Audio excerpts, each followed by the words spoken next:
In 1957, a Brazilian journalist called João Martins began a series entitled Flying Saucers Terrible Mission in the magazine O Cruzeiro. In the series, he reported cases of people who lived in isolated places encountering sometimes hostile small alien beings.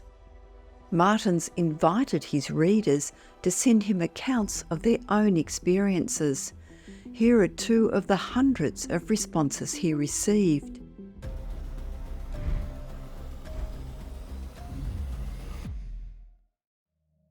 Light cure. A maid witnessed an astonishing alien healing in the home of her then employer. The case was also investigated by Dr. Olavo T. Fontes, Professor of Medicine and the official medical investigator of UFOs, tasked by the Brazilian government. The maid, Anásia Maria, said that she had come to believe in the existence of the flying discs because of her amazing first-hand experience. The 37-year-old woman who lived in Rio de Janeiro called her employer Senor X, as he was a wealthy and influential man in the city. His young daughter, Senorita Lais, suffered from stomach cancer, and Anásia had been employed as a kind of governess and caregiver. Lais had received many and diverse treatments to control her condition, but her doctors had now stated that there was no hope.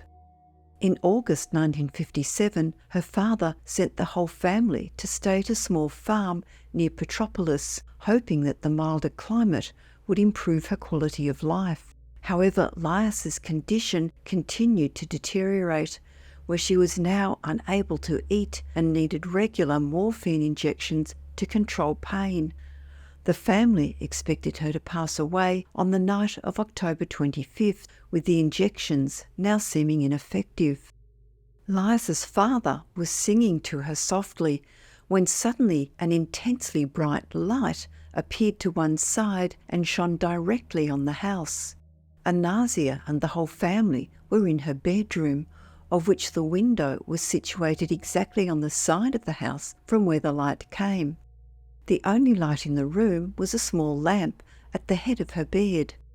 Lais's brother, Julinho, cried out, "Look!" as he ran to the window, where he observed a disc-shaped machine on the ground outside. Anásia related that she was not educated enough to estimate its dimensions, but stated that to her it was not very big. She said that its upper part was enveloped in a luminescence that was yellowish-red in colour. She described that suddenly a port opened automatically in the side of the object, and two small beings emerged who approached the house, while a third being remained visible in the port of the disc. She was able to observe the interior of the craft, where there was a green light which she likened to those seen in nightclubs. The two beings then entered the house, and she saw that they were smaller than Lais's 10-year-old brother, about 1.2 metres tall. She described them as having large heads on top of their shoulders, reddish ears, and small slanted eyes, while their skin was a vivid green. They had something on their hands that she thought were gloves, and wore white suits that seemed very thick, with the chest, sides, and cuffs shining brightly.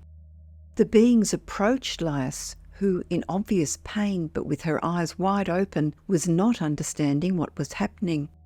There in the room were her mother and father, older brother and his wife, and younger brother, as well as Anásia, all silent in the terrible tension. She said that the strange creatures looked at her silently while placing the instruments they carried on top of the bed's coverlet. They made a gesture towards Senor X, on whose forehead one of them placed its hand, then telepathically discussed Lais's case, using a bluish light that revealed all of her internal organs. One of the beings pointed another device that emitted a noise at Lais's stomach, where all could see the cancer.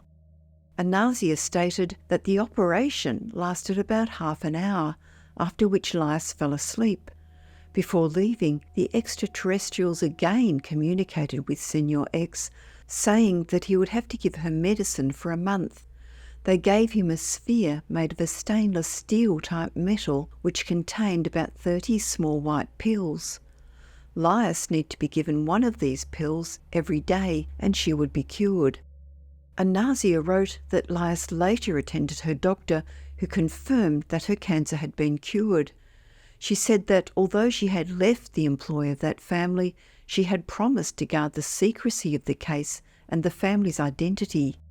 While she had withheld their family names, she assured the journalist that everything she had said was real. There was no doubt that Lias was soon to die of her malignancy, but saved by an instrument that looked like a flashlight and emitted rays which appeared to dissolve the cancer. That night, the beings returned to their flying machine and were gone. UFO researcher Preston Dennett believes this case is significant because it was one of the first UFO healing encounters ever publicised, therefore not influenced by earlier reports. The medically verified incident was also witnessed by many people and physical evidence obtained, although to him the sincerity of the observer's account is its most important aspect. Night Kidnap. A self-described alien abductee who also responded to Martin's public appeal was a 23-year-old farmer named Antonio Villas-Boas. The young man lived in Minas Gerais, and after maintaining correspondence with him for a year, Martins paid for him to travel to Rio de Janeiro in order to be examined by Dr. Fontes.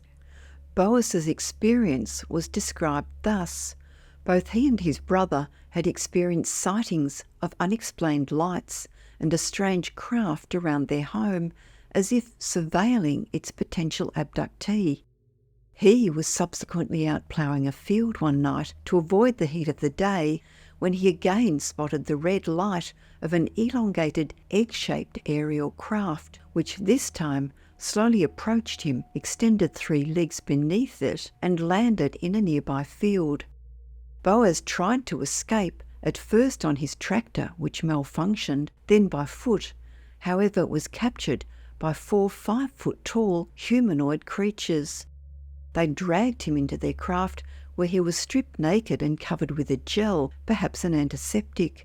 He was then taken into a large semicircular room where the beings took samples of his blood from his chin, then to a third room where some kind of gas was pumped through, causing him to vomit. A seemingly female being then entered and seduced him for reproductive purposes. He later said that the female alien was very attractive with platinum blonde hair and blue cat-like eyes. However, he did feel used. He was then given back his clothing, escorted on a tour of the ship by the humanoids, then allowed to exit. On his return home, he found that 4¼ hours had passed and that the battery wires of his tractor had been disconnected to prevent his escape. Boas was medically assessed as suffering from radiation poisoning, experiencing symptoms of body pains, nausea, headaches, loss of appetite, and persistent burning sensations in his eyes. Painful skin lesions of red bumps emitting yellow discharge occurred at the slightest bruise and continued to appear for months. Boas recounted his experience to Dr. Fontes without the use of hypnotic regression, who was impressed by his honest demeanour but disbelieving.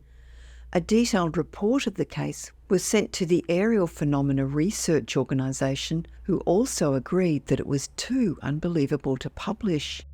However, the story then circulated amongst the experts and eventually got out.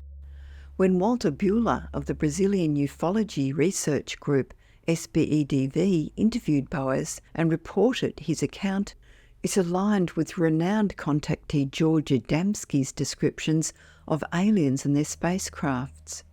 In January 1965, Buehler's report went worldwide in the international journal called the Flying Saucer Review. Although Villas-Boas's account has been ridiculed and debunked over the decades, he maintained its truthfulness for his whole life. Despite his humble beginnings as a farmer, he went on to study law and became a practicing attorney, and reportedly also created 3D models of the spaceship he witnessed. His account became one of the best documented alien abduction cases.